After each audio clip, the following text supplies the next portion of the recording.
So I read this book a couple months ago that I just fell in love with. And the book is called The Invention of Wings. Did anybody else read it? Just really? That's it? One person?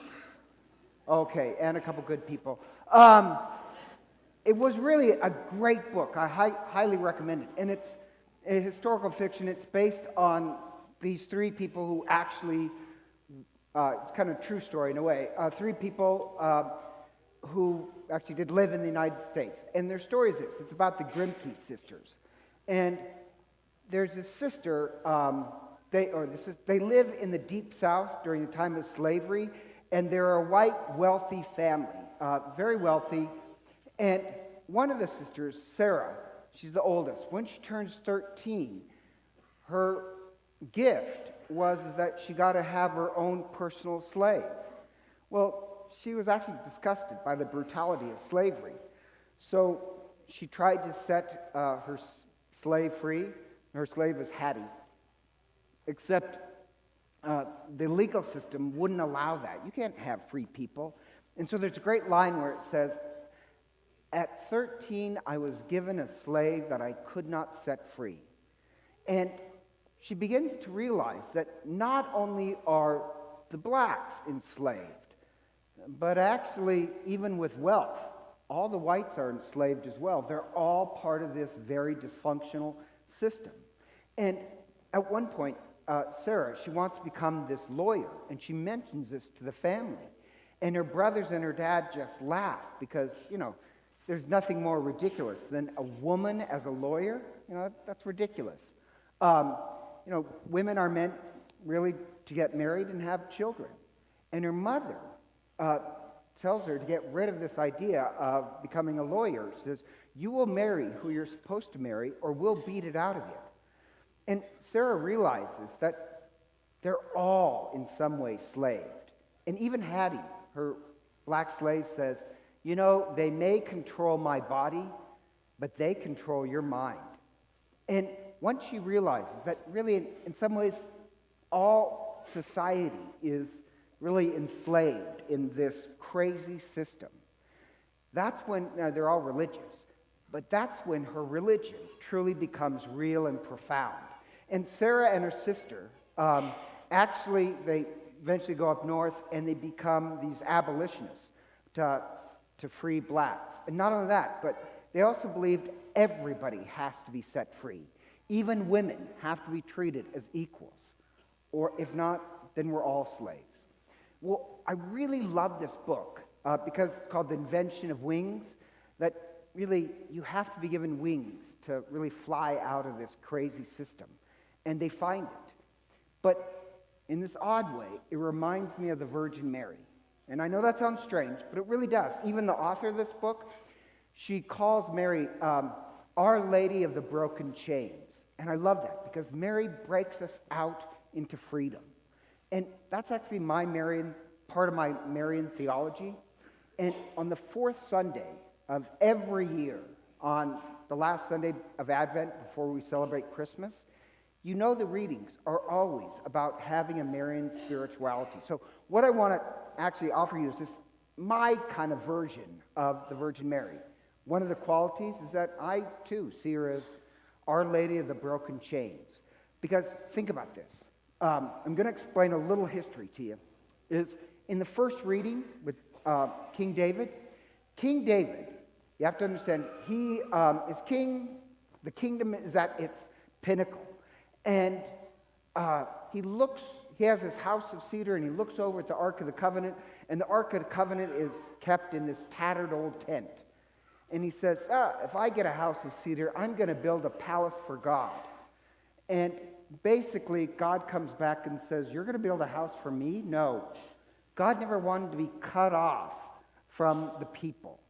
He doesn't want to be put in a palace. God always wanted to travel. In fact, whenever they traveled, the ark was always in the center. God wants to move among the people. He doesn't want to be exiled away from them. So God says, "No, don't do that. Don't build me a temple. I will build you a temple that will last. And your descendant will will have a throne and will reign forever and bring peace.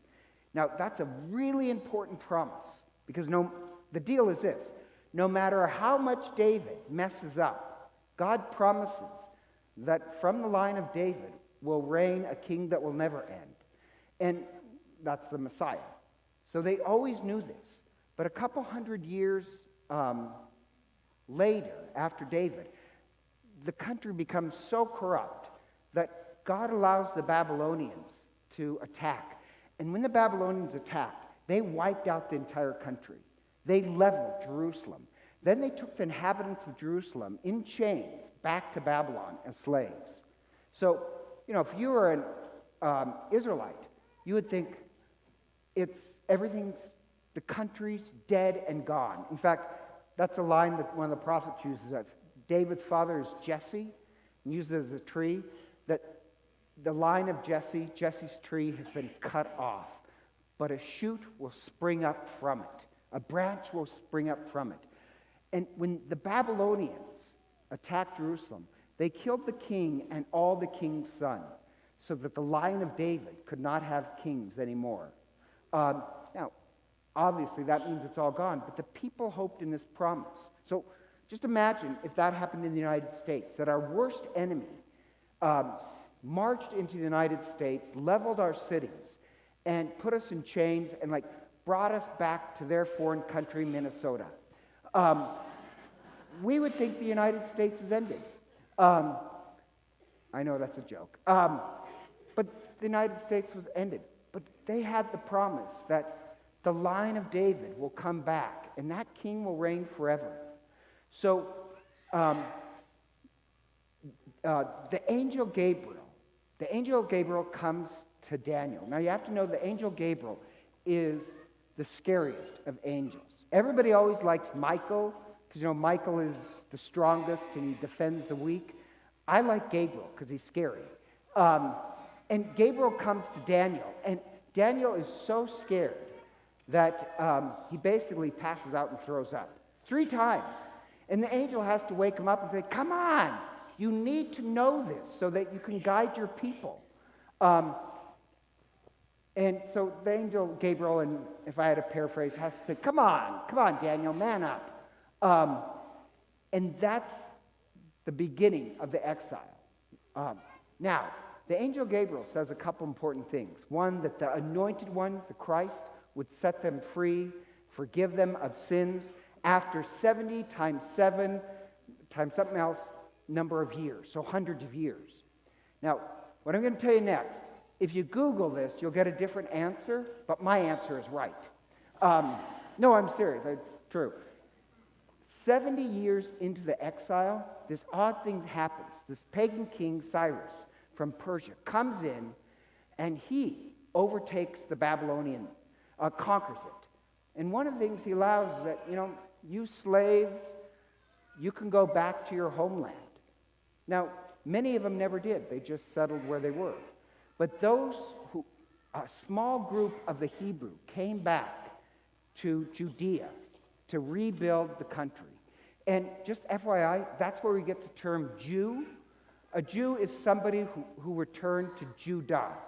So now you can use the word Jew. So there's a slight difference between a Hebrew and a Jew. A Jew is somebody who returned and came back to the southern part.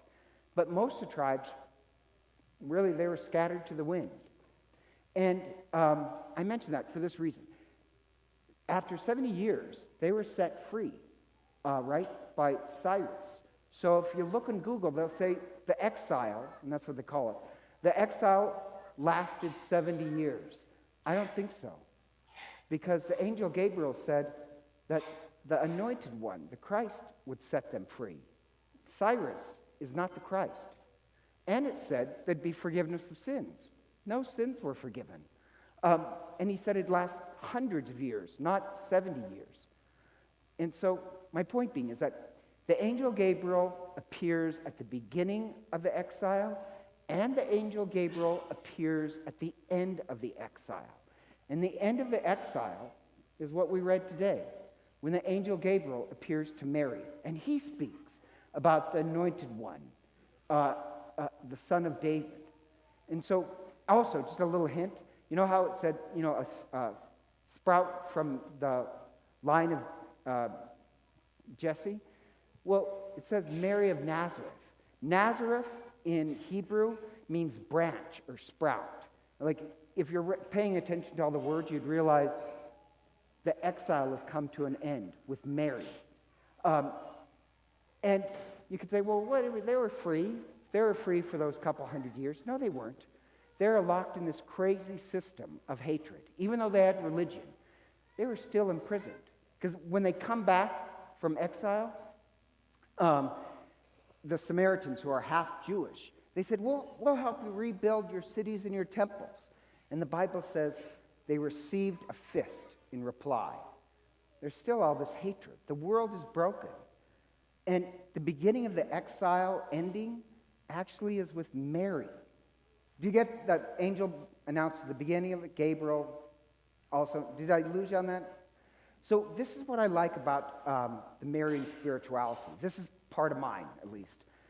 The same way the Grimke sisters, they wake up and realize, at first they think life is great. Then they wake up and realize we're all imprisoned. And really, for you to truly celebrate the freedom of Christ, you have to kind of first wake up and realize the world is still in exile. Really, we're still cut off from each other. We're still cut off and away from God. And if you don't believe it, did you see the news this morning? How in New York, these crowds, I only saw like 10 seconds of it, so I'm not quite sure what I'm talking about, but that never stops me. But did you see the crowds calling for the execution of the police? And 2 policemen were murdered? You can't tell me the world still, in some way, is not in exile. We're still exiled from each other. And it ends with Mary. When Mary says yes to the angel, she prepares a place in herself for Christ. So the weekend before Christmas, we remember Mary, the breaker of chains. That the exile ends when we too prepare a place in our hearts for Christ. It's Christ who's going to set us free. And so we mimic Mary's spirituality of having a place. And what I like about Mary, she's not looking for this system to set her free. I love that about her. A lot of people, they always think the system will set them free. And I love the United States. I really do. I'm very proud to be an American. But no offense to government, it's not going to set us free. Only Christ will. And you get that in Mary's view, because look at this. When Mary says yes to the angel, she will become pregnant. And when she becomes pregnant, technically, what happens to women who, before marriage, are found pregnant?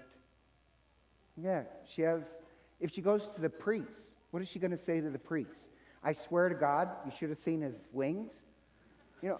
According to the law, Mary must die. She doesn't go to the priest. She doesn't go to the system.